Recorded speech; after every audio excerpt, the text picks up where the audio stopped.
It's the Absurd American Nerdcast with your hosts, Freddie and Mr. S. Steven, I think you have a couple things to say about Black Adam and your first reaction with it, since we're kind of diving deep into it. I'm still watching it, so he's going to be leading that. So for Black Adam, so my first initial thoughts and reaction was absolutely amazing. DC has definitely done its justice.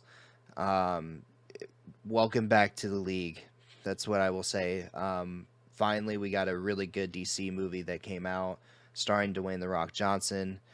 One, I look up to him anyway, just from a business standpoint, from an acting standpoint, all that kind of stuff. He's been kind of a role model of mine, so not that I'm biased. I still judge the movie just like I would judge any new movie that came out. I think that DC writers still have a little bit more to work on. The writing seemed a little lax, but they did a good job with some of the twists. They did a good job with bringing the characters all together, telling a little bit of the backstory, and really get the ball rolling. I like that they brought everyone back that was worthy of bringing back from Shazam. That's really cool to see that tie-in, and because they are linked. The Wizards gave him his powers, so it was really cool to see the Wizard back.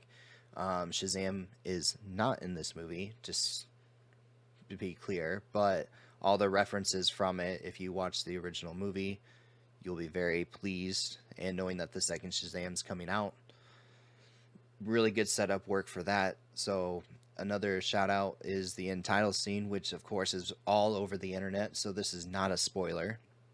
And that's Superman's returning. We got our Superman back, and they did a really good job within writing. I will say they did a really good job bringing in and tying in everything. As far as like the overall writing, it was kind of meh, but it was a solid DC movie. I'm very happy with everything. Dwayne did a really good job playing the Black Adam. I just think that, again, this isn't a spoiler, but in the end battle scene, the child character that's in this movie that plays the main character's son, he's just rolling in on a skateboard, man. Like, nothing's going on. Just small cruise in with this mob crowd behind him that's like angrily like gonna go battle, and he's just like, "Hey guys, rolling in. Look what I did." I just cheesy part of the movie. I just feel that a lot of Hollywood doesn't know how to represent like teenagers, so they're like, yeah, throw a skateboard at them, just make them like hip and cool, This character was so early 90s with the skateboarding and the attitude and everything. It was just kind of like, it threw me back to when I was in like middle school and Jackass just came out. Oh my god, yeah. And everyone's skateboarding, doing all this stupid, crazy stuff, which of course this kid plays his mom is like a, like kind of a rebel standing up against the corruption that's going on. And so of course he's gonna act out and do some really crazy stuff anyway, because that's kind of what is programmed to do. I didn't mind at the beginning when they added in the skateboard and everything, kind of give him an edge, but at the end, if you're gonna roll into battle to take on like underworld demons, you don't stroll casually on your skateboard and be like, "Hey guys, showed up to What's the party." up? Just kind of casually rolling in. Look, we came here to save the day.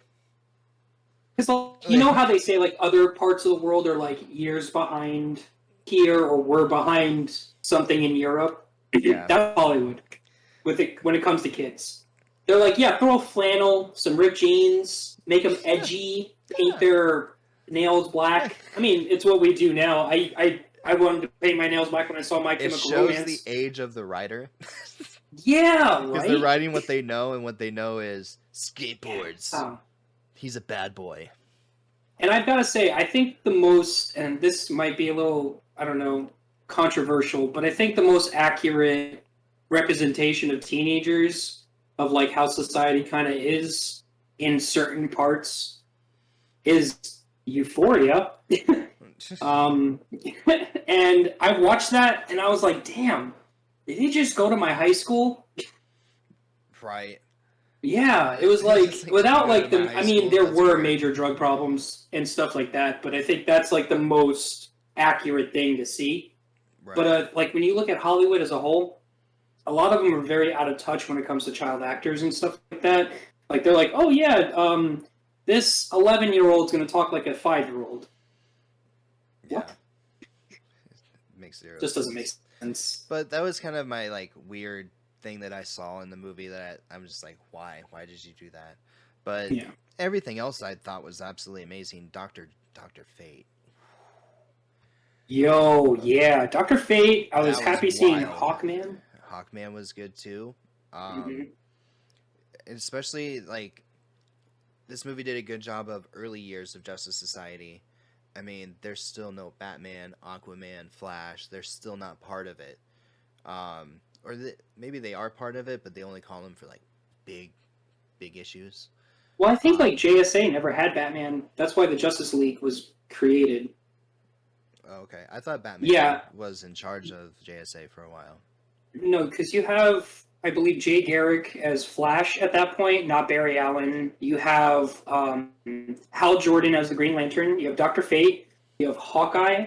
Well, not Hawkeye, Hawkman and Hawkgirl. You have, I don't want to say like the Atom is a part of it because I think he comes later on, or he does. It just, and then you have Uh, Stargirl. You have Ad- Captain Marvel at one point. So Interesting. yeah. Mm-hmm. Um, Adam was really cool in this. I would have liked to seen the shrinking suit, like see him be able to do any like multiple sizes like he does, like obviously in the comics and the shows and stuff. Like he can shrink as well as enlarge. Mm-hmm. So we only saw him enlarge. I just wanted to see at least once where they show that Yo, his superpower is shrinking too. he got knocked cold. Like he got uppercutted, knocked out. That But was it's so worth it. funny. I'll get knocked out by Dwayne on screen. Why not? But overall, Black Adam, amazing movie. Definitely go check it out. It's already breaking records left and right. Um, they have already said that it is Dwayne Johnson's biggest premiere ever on opening weekend. I think it was 67 million Good for him, for honestly. US, for just US. That wasn't worldwide. Like, Yeah. wow. And definitely noticeably so, just because it is such a good one. I will definitely be going to see it again. Um, we're gonna be doing like a breakdown and talk about the movie as well, so be looking for that to come out. But we just kind of wanted to give you our first initial thoughts and reactions. Black Adam, DC's back on the map. If they keep up this work, they'll be back on par with Marvel, and we might get some really good superhero movies from both DC and Marvel in the future. So I'm stoked And about that. including James Gunn overseeing everything media wise when it comes to DC, their movies, TV, and Kevin Feige even said he's excited to see where DC goes from here, and he was the first to know from James Gunn. And apparently, when James Gunn tweeted who he told first, he told John Cena second because of Peacemaker. That's So, funny. yeah, I'm excited to see where DC goes. The last DC movie I thought was like really decent, besides like the Zack Snyder cut, and I know there's a real big following for the cut of that movie, which It did was, that movie justice. And I'm yes, not agreed. even, no pun intended, but it was. I thought it was a perfect Justice League movie without Joss Whedon involved. Before that was Aquaman. That movie was great because it was directed by James Wan. The choreography in that movie was beautiful. The animation, 3D effects, everything was just awesome. Fights, like including that last fight when he was fighting. Who's Patrick Wilson's character in that? Do you remember? I'm kind of blanking I from it. no, I But don't he's remember off. fighting on like a overturned ship or another creature, and it was the coolest fight choreography I've seen in DC. And then before that was Wonder Woman, the first one, not the second one, 84, which was 1984. kind of, Yeah, it wasn't that great, but I did like Pedro Pascal in that, which was really cool. it was So, really. I did like his character and everything in that. Cool like, villain, cool like concept. you know how you can get like unlimited wishes and stuff like that, and the world just kind of goes to like that Right. is what you would see if that would happen. You Yeah, know? I mean, it was very accurate to what was going on. Oh yeah. It was just kind of like writing and pacing was just kind of like predictable Hmm. of what was going to happen. Um, But it was cool to see Wonder Woman and her abilities and everything a little bit more so in the beginning, but not so much at the end. Like she was a badass in the beginning, and then it was really kind of lax with action sequences later.